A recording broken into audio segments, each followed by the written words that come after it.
Oke, minasama, ohayo gozaimasu. Kembali lagi dengan saya, Ridwan, di channel Millennial Interpreter. Untuk kesempatan kali ini, kita menghadirkan narasumber yang dimana dia mempunyai latar belakang sastra, tetapi tidak ada kaitannya dengan bahasa Jepang. Dan beliau saat ini menjadi seorang interpreter dan Japanese speaker di salah satu perusahaan grup terbesar di Indonesia. Oke, untuk langsung saja kita sapa untuk beliau. Selamat pagi. Selamat pagi. Pak Edo. Ya, Pak Ridwan, selamat pagi. Terima kasih nih Pak buat kesempatannya untuk bisa hadir di channel saya nih Pak. Sama-sama, Oke. Pak. Atas dukungannya mohon supportnya Pak. Jangan lupa subscribe ya Pak. Oke. Pak Edo domisili di mana nih Pak? Berasal dari mana nih Pak aslinya Pak? Ya, saya berasal dari Padang, Sumatera Barat, dan sekarang saya berdomisili di Kecamatan Serang Baru, Kabupaten Bekasi. Berarti tinggal di Bekasi Pak ya? Iya, betul Pak. Untuk kerja berarti di kawasan mana nih Pak? Sekarang saya di daerah Cikampek Pak. Dari Cikampek. Iya. Wah, lumayan juga jauh Pak ya. Jauh Pak. Nah, itu Pak kalau misalnya buat awal mulanya bisa berkarir, dia itu kayak gimana ceritanya tuh Pak? Bisa sekarang terjun atau aktif di interpreter atau Japanese speaker gitu Pak? Ya. Saya pada awalnya memang tertarik dengan bahasa ya Pak ya. Jadi tamat sekolah menengah atas saya mengambil jurusan bahasa Jepang, tapi kursus ya Pak ya, setahun. Dan setelah itu saya menjadi guru bahasa Jepang beberapa tahun dan sambil kuliah, walaupun jurusan bukan bahasa Jepang tapi masih jurusan bahasa juga karena ketertarikan saya dengan bahasa. Selanjutnya saya melanjutkan studi bahasa Jepang ke Jepang. Nihongo Gakko Pak ya? Iya, Nihongo Gakko di Tokyo. Dan setelah itu waktu itu Pak, tahun 2011 itu waktu tsunami Jepang itu Pak. Oh, berarti pas 2011 kurang lebih bulan Maret ya Pak ya? Iya Maret ya. Benar. Nah, itu saya mengalami yang kondisi Berarti yang goncangannya dahsyat itu ya? Pak. Ya, itu betul. kerasa banget Pak ya? Betul. Waktu pas Nihongo Gakko di Tokyo itu berapa lama tuh Pak untuk menempuh pendidikannya? Itu ngambilnya untuk tingkat mahir atau advance. Maksudnya itu gimana tuh Pak? Fokus ke satu bidang atau seperti apa itu Pak? Jadi waktu itu memang bahasa Jepangnya masih bersifat umum ya Pak ya. Dan kita diarahkan untuk lulus N1 Pak. N1? Ya. Dan akhirnya? Ya, alhamdulillah saya lulus N1. Wow, itu di umur berapa berarti itu Pak lulus N1 tuh Pak? Tapi waktu itu umur saya sudah cukup apa ya Pak ya, cukup tinggi juga karena memang apa ya, jatuh bangun lah untuk belajar bahasa Jepang ini ya Pak ya. Berarti kalau secara koto wazanya bahasanya apa tuh Pak? Peribahasanya apa tuh Pak? Kalau Nana Korobi Yaoki kali ya. Nana Korobi Yaoki, jatuh 8 kali, jatuh 7 kali dan bangun 8 kali. Nah, berarti untuk suka dukanya itu udah pernah Pak Edo rasakan ketika itu di Jepang untuk mendapatkan N1. Nah, itu buat dari belajarnya itu untuk selama menempuh Nihongo Gakko di Tokyo itu metode belajarnya gimana tuh Pak? Ya, saya metodenya banyak Pak. Maksudnya banyak tuh ya, banyak membaca, banyak bicara, banyak menulis, banyak melihat. Pokoknya semua skill yang dibutuhkan untuk kita bicara kita bisa berbahasa secara alami itu saya lakukan sebanyak mungkin. Tapi dengan tempo waktu yang ibaratnya singkat sekali, Bapak bisa mendapatkan N1, yaitu mungkin jarang sekali orang bisa mendapatkan hal seperti itu Pak.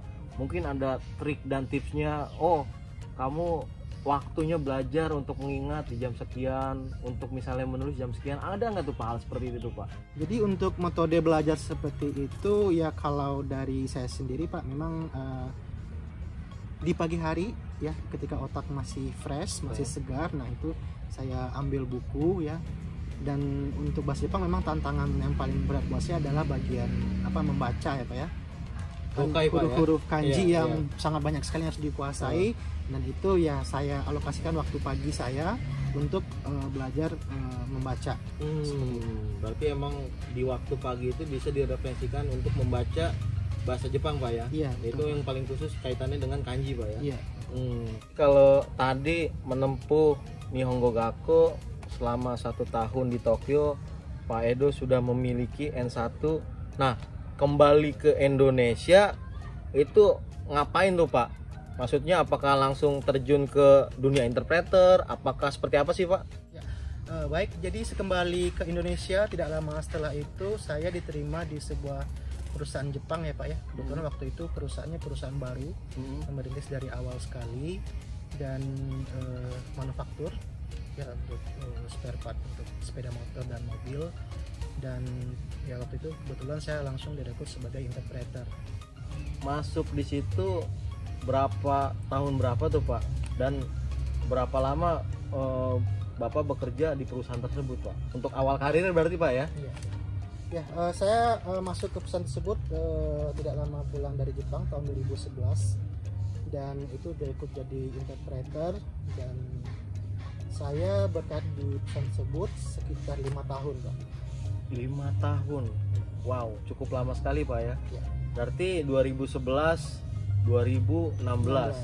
Nah berarti dari 2016 hingga saat ini Bapak bekerja untuk di perusahaan Cikampek Pak ya? Betul Pak. Ya, di salah satu grup terbesar yang ada di Indonesia. Ya, itu mobil ataupun motor gitu. Nah, kalau untuk tadi tuh Pak, nggak ada latar belakangnya dengan bahasa Jepang, Bapak untuk ada keinginan buat belajar bahasa Jepang gitu. Nah, mungkin dari kawan-kawan kita nih Pak, secara khusus mungkin pesannya itu buat profesi interpreter itu gambarannya pekerjaan yang kayak gimana sih Pak? Ya, untuk interpreter ya Pak ya, terutama untuk bahasa Jepang adalah suatu profesi yang masih jarang ya untuk orang tekuni.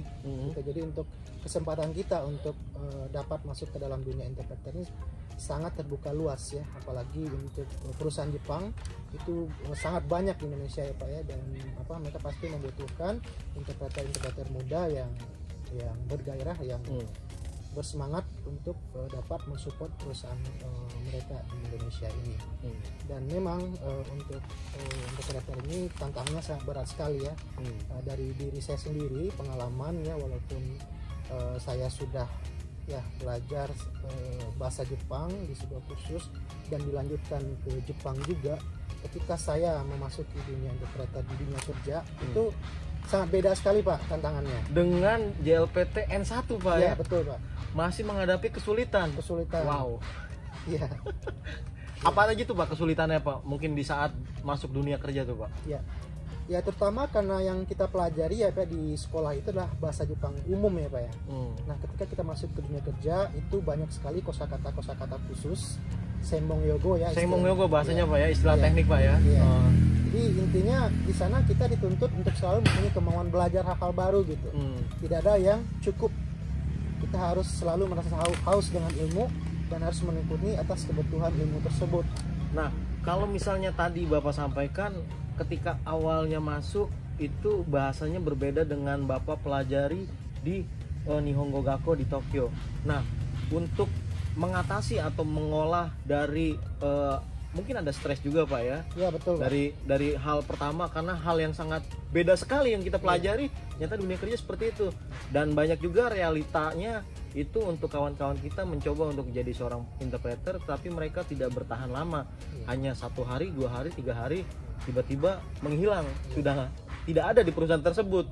Karena mungkin ya secara untuk emosinya mereka tidak bisa untuk mengontrolnya, ataupun dari segi stresnya juga. Nah itu kalau dari Pak Edo sendiri Pak, untuk mengatasi hal seperti itu gimana tuh Pak? Bisa bertahan untuk profesi pertama interpreter selama 5 tahun.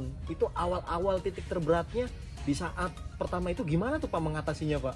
Jadi memang Pak ya, pada awal-awalnya banyak kendala-kendala yang dihadapi, dan ya memang kita tidak hanya dituntut untuk menguasai bahasa, kita juga dituntut untuk mempunyai mental yang kuat ya Pak ya.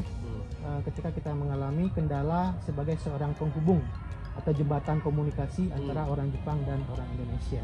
Nah, ketika menghadapi hal-hal tersebut ya saya berterus terang itu lebih baik. Jadi saya bilang saya tidak mengerti. Tidak gitu. mengerti. Saya langsung bilang tidak mengerti. Tidak mengerti. Jadi ketika mendengar hal tersebut ya baik dari pihak Jepang maupun Indonesianya itu akan menyampaikan pesan mereka dalam bentuk yang lebih mudah gitu. Lebih mudah Pak, Ya. untuk bisa dimengerti Pak ya. Iya, bahkan kadang-kadang mereka memakai gambar gitu. Jadi akhirnya lebih mudah dimengerti. Yang penting kita berterus terang bahwa ya kita tidak mengerti. Seperti itu. Tadi itu untuk dari Bapak menyampaikan ketika awal untuk berkarir sebagai interpreter, di saat satu kondisi Bapak tidak mengerti. Bapak bilang tidak mengerti gitu. Nah, mungkin untuk kawan-kawan kita nih Pak, buat yang dia awal mulanya untuk berkarir, masuk hari pertama dihadapi dengan meeting, masuk hari kedua meeting kembali, dan di hari ketiga sudah tidak ada. Nah, mungkin kalau pesan nih Pak terhadap teman-teman yang ingin memulai awal karirnya sebagai interpreter, ada nggak sih Pak pesan khusus? Kamu harus seperti apa? Kamu harus begini? Apa harus seperti apa itu Pak? Ya intinya untuk rekan interpreter harus mempunyai mental yang kuat ya Pak ya, dan jangan mau atau takluk dengan tantangan, harus mempunyai suatu keinginan untuk belajar dan keyakinan bahwa saya pasti bisa. Berarti kalau untuk pesan dari Pak Edo itu buat teman-teman yang sekarang saat ini awal mula berkarir sebagai interpreter adalah harus kuat mental Pak ya. Kuat mental. Harus Mental kuat, yang utama sekali. mental sekali Pak ya. Sangat-sangat kuat. Nah, itu untuk bisa bertahan, bisa memulai profesi sebagai interpreter. Nah, kalau Bapak berkarir dari 2011 hingga saat ini 2020, kalau bisa dibilang akumulasikan sudah 9 tahun atau meranjak ke 10 tahun. Nah, itu kenapa sih Bapak mempertahankan profesi interpreter? Secara value-nya apa bedanya profesi interpreter dengan profesi yang lain Pak? Contohnya ya section head, ya misalnya bagian produksi atau menempati satu posisi. Apa dia bedanya Pak untuk value-nya itu? Ya. Untuk nilai utama dari seorang interpreter ya Pak ya, menurut saya bahwa seorang interpreter itu adalah seseorang yang paling mempunyai pengetahuan di semua bidang. Kenapa tuh Pak? Ya, karena dia selalu diundang untuk semua meeting section, masalah-masalah semua section, baik di misalnya HRGA, accounting, produksi, quality. Ya. Dia yang paling banyak tahu mengenai isi-isi dari perusahaan dan mungkin juga rahasia-rahasia perusahaan seperti itu. Tadi kalau misalnya itu salah satu untuk nilai bisa mengetahui kondisi perusahaan dalam satu perusahaan. Nah, kalau misalnya dari income-nya itu tuh Pak, apakah menjanjikan nggak sih Pak jadi seorang interpreter itu? Jadi untuk interpreter tersebut itu mempunyai dua jenis ya Pak ya, ada interpreter full time sama freelance. Jadi kalau untuk saya sendiri adalah yang jenis full time-nya. Untuk secara pendapatan, ini penting ya Pak ya. Wah, ini ditunggu-tunggu sebenarnya Pak. Ini sebenarnya ditunggu nih sama untuk para subscriber. Interpreter berapa sih penghasilannya gitu? Ya, memang karena ini tidak, istilahnya tidak semua orang bisa ya Pak ya. Butuh skill. Jadi untuk awal-awalnya itu bagi seorang pemula interpreter ya sekitar dari rank 6 sampai 8. 6 juta sampai 8 juta. Itu awalnya tuh Pak. Wow, kalau misalnya udah berpengalaman tuh dia Pak, jam terbangnya udah tinggi. Ya, sepengetahuan saya kalau udah pengalaman ya semisal 5 tahun ke atas itu cukup besar Pak, bisa antara 10 sampai 17 itu bisa kita dapat untuk bawa pulang tiap bulan. 10-17 juta. Wow, itu merupakan pendapatan yang di atas rata-rata Pak ya. Ya betul. Ya, dengan mempunyai pengalaman 5 tahun ke atas, maka untuk pendapatannya bisa di atas 10 sampai dengan 17 juta. Sangat menjanjikan sekali berarti ya, profesi betul, ini Pak ya. Sangat menjanjikan sekali. Berarti emang kenapa interpreter itu disebut pekerjaan yang spesialis Pak ya? Karena tidak setiap orang bisa melakukannya. Betul Pak.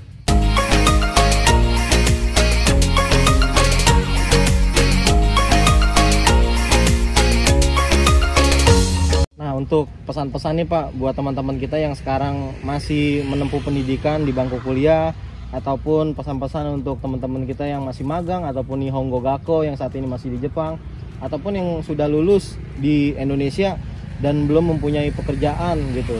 Nah, apa tuh Pak? Ada nggak pesan-pesan khusus buat teman-teman kita nih Pak? Bagi teman-teman yang sekarang belajar bahasa Jepang, yang sekarang lagi Jepang, baik statusnya magang maupun pelajar bahasa Jepang di Jepang ya, maupun yang sudah balik dari Jepang dan pengen menekuni dunia interpreter ini, ya saya berpesan karena ini adalah dunia yang menantang tapi unik dan cukup atau sangatlah menjanjikan ya, bukan cukup menjanjikan, sangat menjanjikan untuk kehidupan kalian semua ya. Belajarlah yang rajin, yang giat, dan jangan patah semangat jika menghadapi kesulitan-kesulitan, karena tadi ya Nana Korobi Yaoki 7 kali jatuh, 8 kali bangun ya. Jadi ini sangat menjanjikan dan jangan patah semangat, dan kalau bisa dapatkan sampai level 1, level tertinggi dari bahasa Jepang yang nanti akan menjadi modal kalian untuk memasuki dunia kerja sebagai interpreter. Terima kasih, mungkin seperti itu. Oke, kawan-kawan, berarti kita bisa ambil kesimpulan untuk kesempatan kita kali ini dengan Bapak Edo yang sudah kurang lebih 9 tahun atau 10 tahun untuk menjalani dunia interpreter. Dan beliau pun menyampaikan bahwa pekerjaan atau profesi interpreter ini menjanjikan, tapi bukan menjanjikan, tapi sangat menjanjikan. Jadi tunggu apa lagi?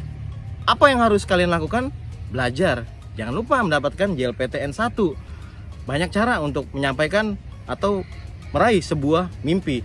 Jadi jangan lupa, di sini adalah terkait dengan interpreter. Pantengin terus untuk di channel kita, dan akan ada narasumber berikutnya yang mempunyai pengalaman lebih menarik dan mempunyai jam terbang yang lebih tinggi untuk di dunia interpreter.